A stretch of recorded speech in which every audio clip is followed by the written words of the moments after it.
Welcome back, Raid Shadow Legends. We're going to go over Deacon Armstrong today, one of the new epics added in recently. Of course, he is amazing for faction wars. He's actually a really strong champion, pretty basic, but still really fun to play. The A2 here is on a 3-turn cooldown, AoE decreased defense of 60%. But what's really good here is the increase and the decrease of turn meter. So the enemies go down by 15%, we gain a 15% turn meter increase, but then we actually get an additional turn, which puts both of these moves on a 2-turn cooldown.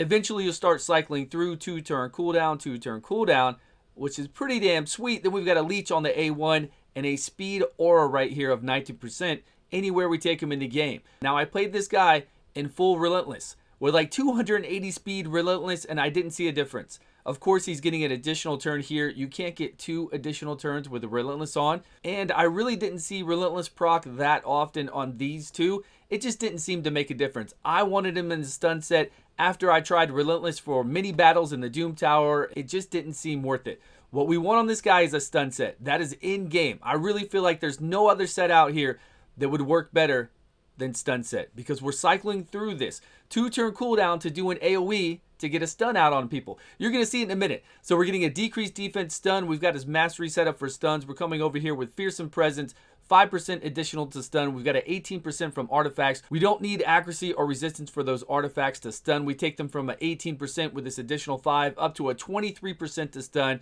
We picked up Harvest Despair because we're going to get more stuns out there, more leeches, even though he does leech on his A1. And over here, I didn't feel like we really needed much. This will just give us an additional chance to apply his A1 leech because it's not at 100%.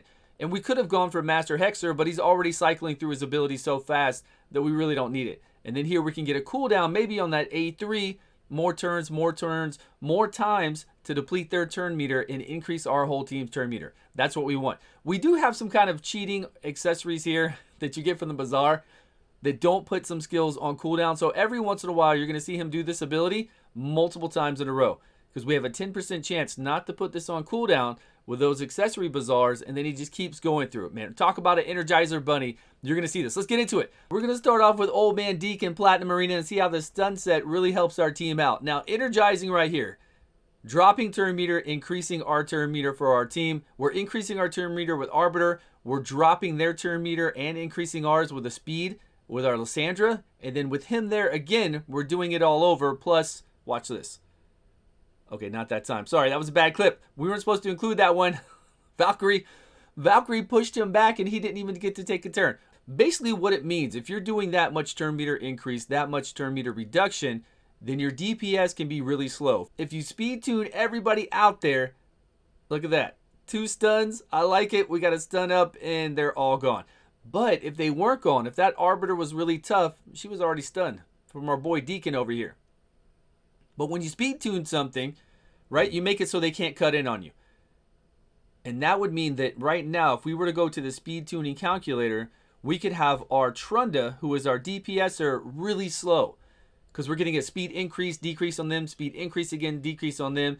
With our Deacon, with our Lysandra, with our Arbiter. That way we could have our Trunda at very slow speeds. Now, still got you, Arbiter, stunned you.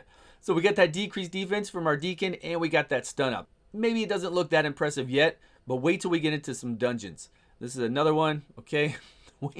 Wait till we go over to Ice Golem, Spider, Fire Knight, all the rest. You're going to see it, and then we'll look for a follow-up video with Deacon going through the Doom Tower hard, maybe 112, 114, 113, something in there with a stun set to help us out. There he went, twice. He went 2 times, and he helped us stun this Candrafon. Candrafon was about to hit us. We actually got a turn meter reduction on him. Now, was that because we were lowering turn meter so much and increasing ours? Probably. It was really close. And then we were able to drop it down with Lysandra. Plus, he's stunned anyways from Deacon. So we were saved. Do I think Deacon is Platinum Arena champion? No, I don't. There aren't going to be people running around with Deacons to play you in Platinum Arena. But he's a good option. Not everybody has the same roster. And they've really done well with all the epic champions they've come out lately. Hey, this was Uncle Patches. Uncle Patches got him. Watch, we're even going to get it. Uncle Patches, sorry, man. Deacon's coming. Deke is coming. Old man Deke, get him. Watch. And stun. That's it. Turn meter increase. I even saw the decrease on him that time. And then we stunned him. There we go. All right, let's jump over into Fire Knight. And drop it. Boom. because we have our new Archmage that you can get from Doom Tower normal. We've got Deacon. They look pretty cool together. They look like they've run in the same circles. They're like old dudes from back in the night days. So they look fun, and they work out really well with our Seer here. And then we've got our 2 Cold Hearts. And we're going to do good time. We're going to do really good time going through here. That first wave dropped in 6 seconds. We've got a shield set on our Archmage. Speed increase from him. Turn meter decrease from our Cold Hearts. And then our Deacon here doing the same. So we're going to watch him. There he goes. Turn meter decrease. It dropped down. Ours increase. He hit him with the A1. He didn't get an A2 in there. We'd like a decreased defense soon. Now, is this enough? Is this going to be enough? And do you want to replace Stag Knight with Deacon Armstrong? I don't know. In an instance like this, we'll do a follow-up video. We will do a follow-up video, Stag Knight versus Deacon versus Duke the Pierced. We'll do it versus all of them to see who is the best. Because right now, Stag Knight would have brought in slow speed on that A1, 2 hits. Once we get a slow speed up, 30% less speed on these bosses really cuts them down by a lot. So I feel like with a slow speed, we would kind of do the same thing. And plus, Stag Knight, we'll show Deacon in a minute in Ice Golem. But if you're going to bring somebody for Ice Golem, you want to have decreased defense and decreased attack. So Deacon doesn't have that decreased attack roll. But we're going to bring somebody else to help out with that. You'll see in a minute. There we go. Look at those. Stuns, stuns, stuns. 2-turn cooldown once we get cycling. Then we've got an AoE on a 2-turn cooldown. We've got a decreased turn meter, increased turn meter, plus get an additional turn. And we've got a stun set on with Fearsome Presence Mastery to get a 23% chance to stun. It's like an Energizer bunny to make sure our team keeps going, and then we're going to stun everybody. I think it works out well. I can't think of any better gear. I'm telling you, I played him in Relentless for a really, really long time, and it just was not worth it. You could not tell a difference. Long battles. I put him in there in really long battles on purpose. 1 minute, 7 seconds. All right, not bad. Just to see. So we'd have time to cycle through. So now we're in here, and we've got Ursula to do the increased attack and decreased attack. Otherwise, really, if we were to try to come through here with just Deacon, we'd lose at the boss too often. You got to have a decreased attack in your crew. You just have to. But if you have an Ursula, bring Ursula with Deacon, you'll be fine. Nothing to worry about. We're making it through this wave pretty quickly. We've got 2 Royal Guards here. Before you saw 2 Cold Hearts.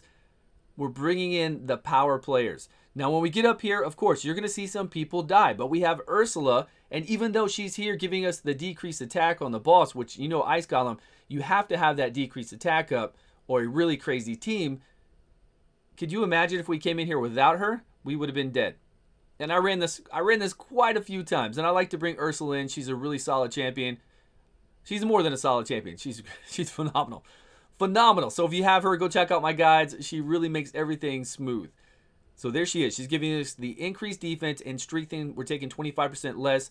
Deacon is in here, dropping it down. There he went. He dropped down everybody, which gets us up, right? Gets our turns back around so we can do that. Although right now we're taking a big hit. If we didn't have that decreased defense, our whole team would have been dead. Here he goes again. Deacon is doing the stun. He's doing the leeches.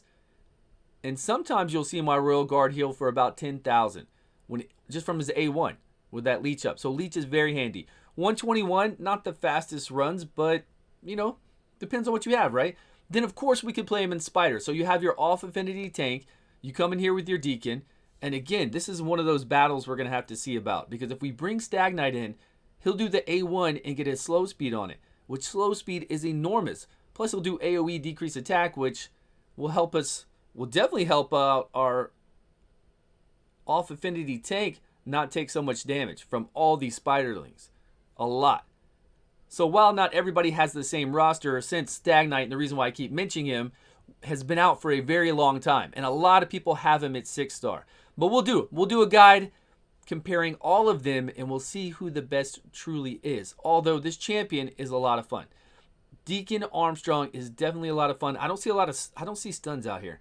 I haven't seen any stuns yet. I'm wondering if this is footage from when we had him in a Relentless set. If so, we should see him take a few extra turns. Extra turn off that A1 there. There we go. Back into the A3, A2. There he went. So that is him in Relentless, but it didn't happen very often.